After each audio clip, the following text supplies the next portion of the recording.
আসসালামু আলাইকুম। বিডি কোডারের পক্ষ থেকে আপনাদের সাথে আছি আমি বায়েজিদ আহমেদ। আজ থেকে আমি আপনাদেরকে দেখানোর চেষ্টা করব কিভাবে jQuery UI ব্যবহার করে খুব সহজে ডেট পিকার, স্লাইডার, অ্যাকর্ডিয়ন এই ধরনের বেশ কিছু বিষয় খুব সহজে আমরা তৈরি করতে পারি। তো প্রথমে আমরা গুগলে আসব। গুগলে এসে আমরা jQuery UI লিখে যদি সার্চ দেই, প্রথমে আমাদের যে ওয়েবসাইটে আসবে আমরা এই প্রথম এখানে ক্লিক করব। তারপর এই পাশ থেকে ডাউনলোড jQuery UI, এখান থেকে আমরা কাস্টম ডাউনলোডে ক্লিক করব। কাস্টম ডাউনলোড থেকে একটু নিচের দিকে যদি আমরা আসি তাহলে যে এখানে দেখব আমাদের বেশ কিছু থিম আছে। আমরা যদি ক্লিক করি তো আমরা এখান থেকে আপনি যে কোনো একটা থিম আপনি চুজ করতে পারেন। আমি এখান থেকে UI লাইটনেস এই থিমটাকে আমি ডাউনলোড করতেছি। ডাউনলোড বাটনে ক্লিক করার পর আমাদের এই পাশে একটা জিপ ফাইল ডাউনলোড হবে। জিপ ফাইলটাকে আমরা যদি প্রথমে আনজিপ করতে হবে। আনজিপ করলে আমরা এর মধ্যে আসবো। এর মধ্যে এসে আমরা দেখবো যে jQuery.min.css এবং jQuery.min.js নামক দুইটা ফাইল আছে। তো আমরা এই ফাইল দুটাকে আমরা কাট করে নিচ্ছি। নিয়ে আমাদের যেখানে আমাদের যে প্রজেক্টের রুট ডিরেক্টরি আছে সেখানে আমরা এগুলাকে পেস্ট করব। এই অ্যাসেটস এর মধ্যে CSS এর মধ্যে আমাদের CSS এর যে ফাইলটা আছে সেই ফাইলটাকে রেখে দেব। আর জাভাস্ক্রিপ্ট যে ফাইলটা আছে কিংবা JS এর যে ফাইলটা আছে আমরা এটাকে কাট করে JS ফোল্ডারে আমরা রেখে দেব। আমাদেরকে আরো একটা ফাইল নিয়ে আসতে হবে, সেটা এক্সটার্নালের মধ্যে jQuery থেকে jQuery.js এই ফাইলটাও আমাদের প্রয়োজন হবে। অ্যাসেটস এর মধ্যে জেএস থেকে আমাদের এই ফোল্ডারে আমরা এটাকে পেস্ট করে দিলাম। আমাদেরকে আরেকটা বিষয় খেয়াল রাখতে হবে, যখন আমরা jQuery কোনো কিছু আমরা ব্যবহার করব অবশ্যই আমাদেরকে jQuery-টাকেও ব্যবহার করতে হবে। তো jQuery-টা ব্যবহার করার জন্য আমরা এখানে jQuery ডাউনলোড লিখে যদি সার্চ দেই তাহলে প্রথমে যে ওয়েবসাইটটি আসবে আমরা এটাতে ক্লিক করব। এখানে ক্লিক করলে দেখবো যে ডাউনলোড jQuery-তে ক্লিক করলে আমাদের এরকম একটি পেজ ওপেন হবে। তো এখান থেকে আমি Ctrl+S বাটন যদি প্রেস করি তাহলে আমাদের ফাইলটা সেভ করতে বলবে। আমি ফাইলটাকে সেভ করতেছি। তো আমাদের প্রয়োজনীয় যে সমস্ত ফাইলগুলো ছিল সেগুলো আমাদের ডাউনলোড দেওয়া হয়ে গেছে। এখন আমাদের করতে হবে কি, আমরা কোড এডিটরে চলে আসলাম।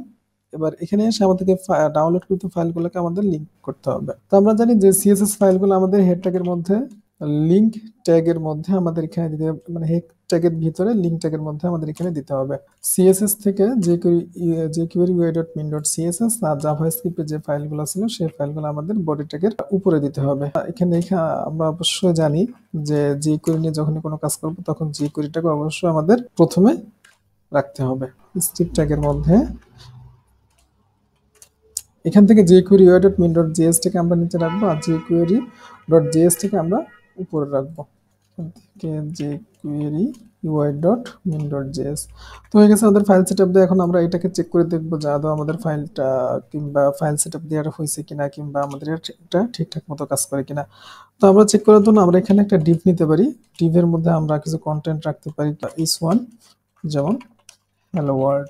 আর এই ডিভের একটা আমরা নাম দিতে পারি, আমরা আইডি দিচ্ছি কিংবা আপনি চাইলে ক্লাসও ব্যবহার করতে পারেন।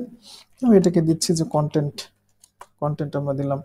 তো এখন আমাদের এখানে jQuery-র কোড লিখতে হবে। তো jQuery কোড কিভাবে লিখতে হয় আশা করি সিনট্যাক্সটা আপনাদের জানা আছে। প্রথমে আমাদেরকে $সাইন দিতে হবে। $সাইন দিয়ে document ডট রেডি, তারপর আমাদেরকে একটি অ্যানোনিমাস ফাংশন নিতে হবে। এবার এখানে আমাদেরকে এই কন্টেন্টটাকে আমাদের ধরতে হবে এখানে। তো কন্টেন্টটাকে ধরার জন্য কিংবা এই ডিভটাকে ধরার জন্য যেহেতু এখানে আমরা আইডি ব্যবহার করছি, তাহলে প্রথমে এখানে আমাদেরকে $সাইন দিতে হবে। $সাইন দিয়ে ফার্স্ট ব্র্যাকেট, তারপর সিঙ্গেল অথবা ডাবল কোটেশন। তার মধ্যে যেহেতু এটা আমাদের আইডি সেজন্য অবশ্যই আমাদেরকে হ্যাশ ব্যবহার করতে হবে। যদি ক্লাস হতো তাহলে অবশ্যই আমরা ডট ব্যবহার করতাম। তাহলে আমাদের আইডির নাম কন্টেন্ট দিয়ে ড্রাগেবল নামে একটি ফাংশন আছে, আমরা সেই ফাংশনটাকে কল করব। যদি আমরা আউটপুটটা যদি একটু আমরা দেখি তাহলে আমরা যেখানে দেখব যে আমাদের আউটপুটে চলে আসছে। এখন আমরা এখানে যদি ক্লিক করি দেখেন যে এটাকে আমরা ড্রাগেবল করতে পারতেছি যে কোনো জায়গায়। তাহলে আমরা এখানে বেশ কিছু CSS অ্যাপ্লাই করতে পারবো। এখানে আমরা যদি ইনলাইন CSS যদি করি, স্টাইল আমরা এটার উইডথ দিচ্ছি 300 পিক্সেল, হাইট দিচ্ছি 200 পিক্সেল, আর একটি ব্যাকগ্রাউন্ড আমরা দিচ্ছি, আমরা অরেঞ্জটা দিলাম। তাহলে দেখবো যে আমাদের এখানে চলে আসছে 300 পিক্সেল উইডথ, 200 পিক্সেল হাইট, আর হচ্ছে যে ব্যাকগ্রাউন্ড কালারটা চলে আসছে। চাইলে অবশ্যই আমরা এখানে টেক্সটের কালার কিংবা অন্যান্য আরো বিভিন্ন ধরনের CSS এখানে আমরা অ্যাপ্লাই করতে পারবো। তো আমাদের আজকের যেটা ছিল যে ফাইল সেটআপ দেওয়া এবং চেক করা, আজকে আমাদের এটা হয়ে গেছে। ইনশাল্লাহ আগামী ভিডিওতে আমরা চেষ্টা করব নতুন কোনো বিষয় ওদের সামনে দেখানোর জন্য। আজ এ পর্যন্তই, ধন্যবাদ সকলকে।